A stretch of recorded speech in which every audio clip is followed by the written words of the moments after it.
go ahead and put forth on the record the plea agreement, and then I'll ask Mr. Eichley on behalf of the state of Wyoming if that's his understanding of it as well. Please go ahead, Mr. Blatt. Thank you, Your Honor. May I remain seated by the microphone? Yes, certainly. Fine. Your Honor, this is, of course, a case of the state of Wyoming versus Michael Leanne Winkle, a criminal case number 6453. In that information, Your Honor, there alleges 2 counts. Count 1 is abuse of a vulnerable adult. Count 2 is domestic battery.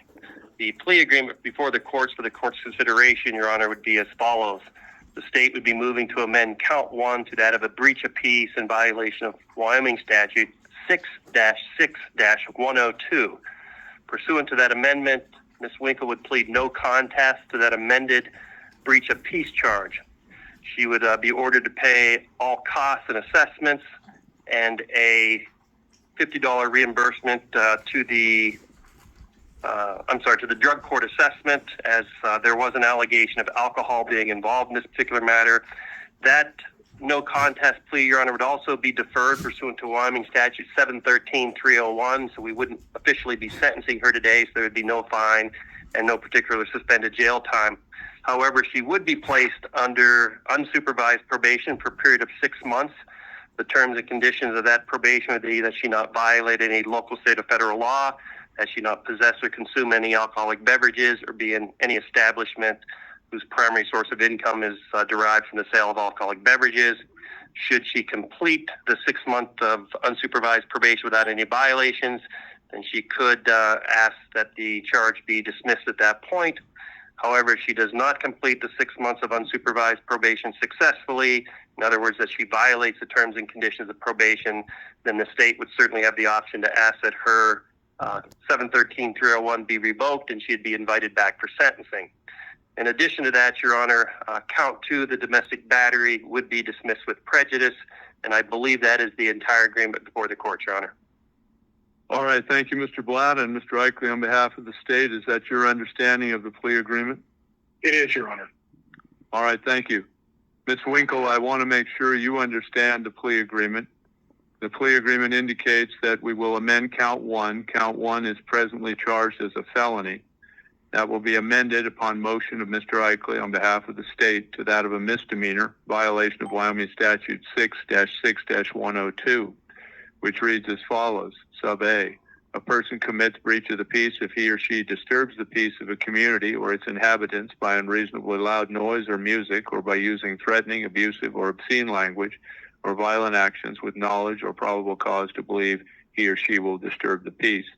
Subparagraph B of section 6-6-102 states that breach of the peace is a misdemeanor, punishable by imprisonment for not more than 6 months, a fine of not more than $750 or both.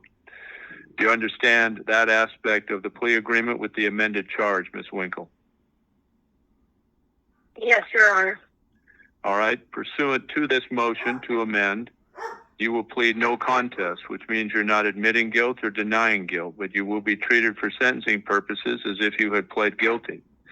I will take the affidavit of probable cause. I will ask Mr. Blatt if that could be received and utilized as a basis, factual basis. And if there is no objection, we'll accept that. You will not have to tell us anything as to what happened or didn't happen, but you must understand that by pleading no contest, you can only do so with the permission and consent of the court, which I will grant in this case. But by pleading no contest and not establishing a factual basis, you'll still be sentenced as if you pled guilty. Do you understand? Yes, Your Honor. Now, the recommended sentence is a deferred prosecution agreement pursuant to Wyoming statute 7-13-301. What that statute tells us is that you enter the plea of no contest to the amended charge of breach of peace, a misdemeanor. That charge and the admission will be unadjudicated, which means it will not be made a matter of public record and you'll not be subject to sentencing. However, you will be paying all costs and assessments. At this time, that would be $150. However, that would be suspended because we still don't have the ultimate sentence to be imposed. It is deferred. But if it is imposed, there'd be $150 to the Crime Victims Compensation Fund, $40 court automation fee, $10 to the civil indigent fee, total of $200. In addition to that, you'd be placed on 6 months of unsupervised probation with the following terms and conditions. You're not to violate any state, local, federal laws. You're not to possess or consume any alcoholic beverages or be in any establishment that serves alcohol. as its primary source of income. And essentially, if you complete the term of 6 months unsupervised probation from the date of the judgment and sentence under Wyoming Statute 7-13301, you're eligible to have the matter dismissed with prejudice, which means that you will not have a record.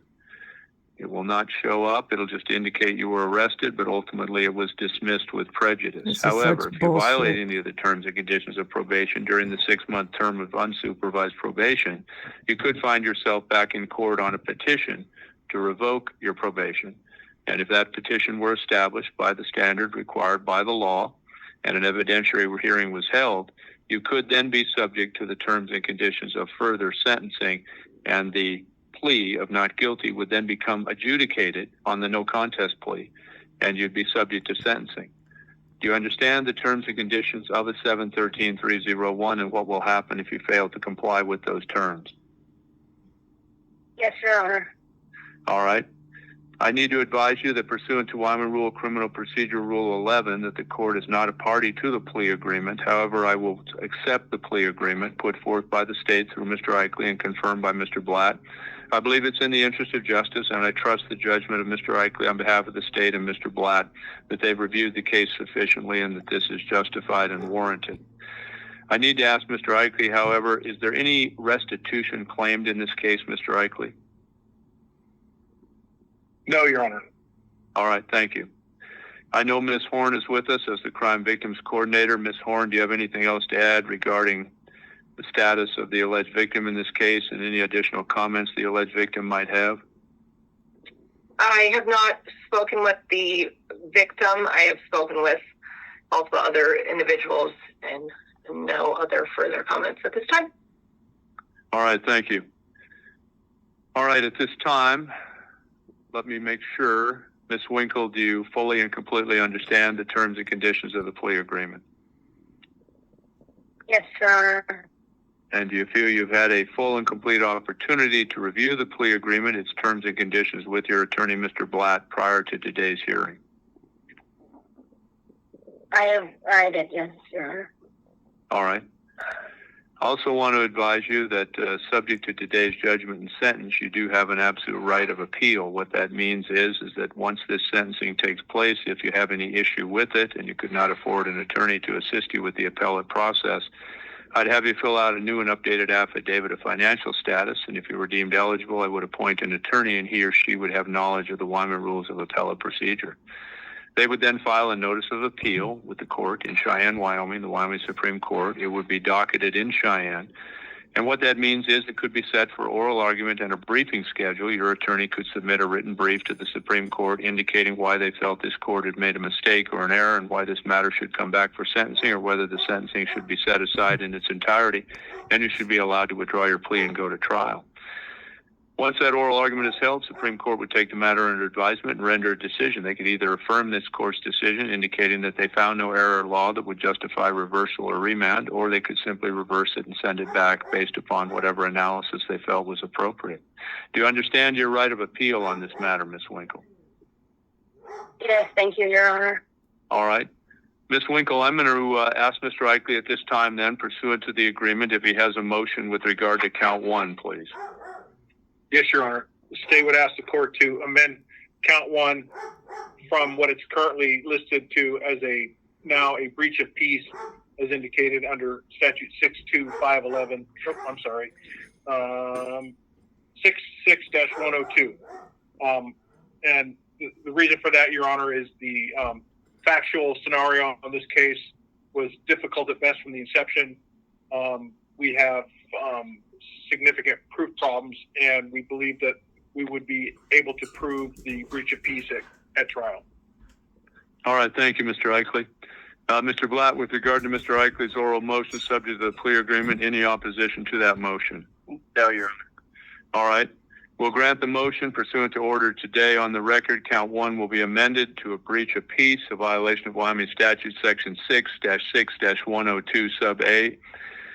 And in this particular situation, let me go ahead and review with you then, Ms. Winkle, the amended charge, count one, which is now a misdemeanor.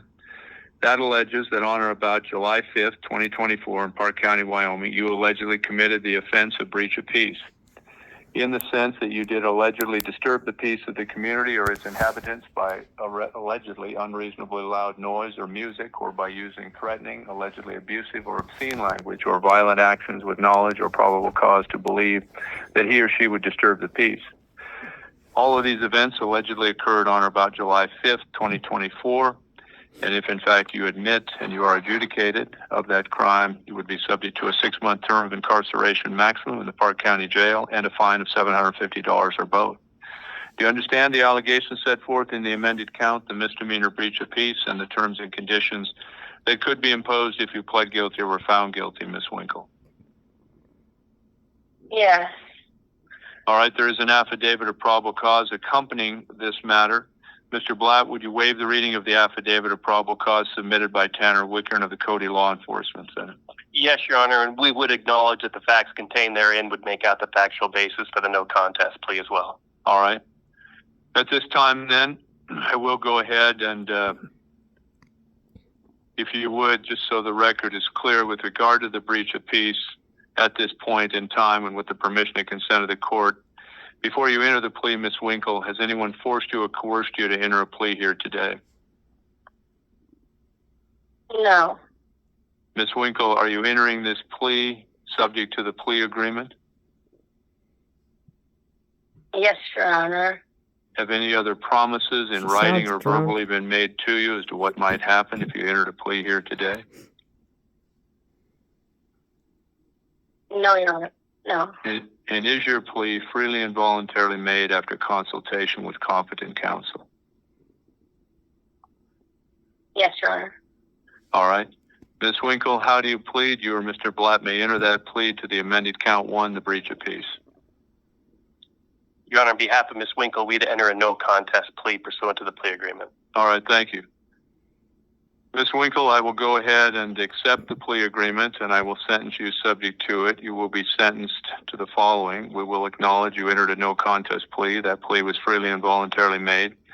You admitted and conceded that the affidavit of probable cause would be sufficient to establish factual basis, and you offered no testimony under oath to establish factual basis.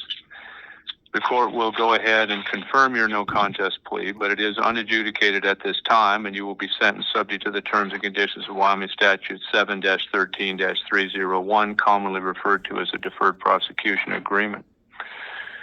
Should you violate any of the terms and conditions of the unsupervised probation for 6 months, you would come back before the court on a motion and application of the court to set aside your plea subject to the terms and conditions of 7-13-301. And if the court felt that you had violated it and the state had met its burden, you would then be adjudicated subject to sentencing pursuant to Wyoming statute, which could be a maximum 6 months in the Park County Law Enforcement Center, or alternatively, a $750 fine.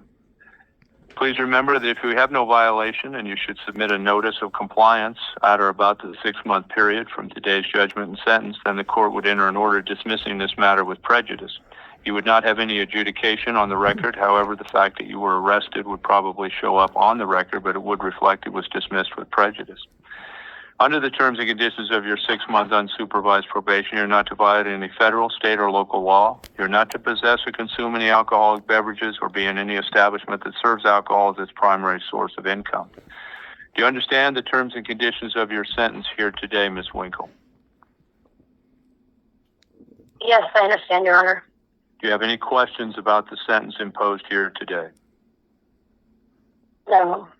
Okay, thank you. I believe that covers it. Mr. Eichley, is there anything else you believe we need to address as part of the sentencing? If you wouldn't mind, subject to the agreement, I believe you're willing to dismiss count 2 upon motion. I would make that motion currently, Your Honor. Thank you. Mr. Blatt, any opposition to dismissing count 2 with prejudice? No, Your Honor. All right, Ms. Winkle, count 2, which was domestic battery, an allegation you committed a misdemeanor on or about those same dates and times. Subject to a term, if found guilty of 6 months, a fine of not more than $750 is now dismissed with prejudice. That's an important distinction, Ms. Winkle, in the state of Wyoming, because we do not have any statute of limitations on any criminal conduct. So that means if a matter is dismissed without prejudice, it could be refiled at some time by a district or county attorney if they believed it was in the interest of justice. But it's being dismissed today with prejudice, which means it cannot be refiled under any set of circumstances as part of the plea agreement. Do you understand that, Ms. Winkle? Yes, Your Honor. All right. And pursuant to that, Mr. Blatt, I think that covers all aspects of the plea agreement and the sentencing. Anything else on behalf of Ms. Winkle, Mr. Blatt? No, Your Honor. Thank you. All right. Thank you. Mr. Eichley, anything else, please, on behalf of the state? No, Your Honor. Thank you.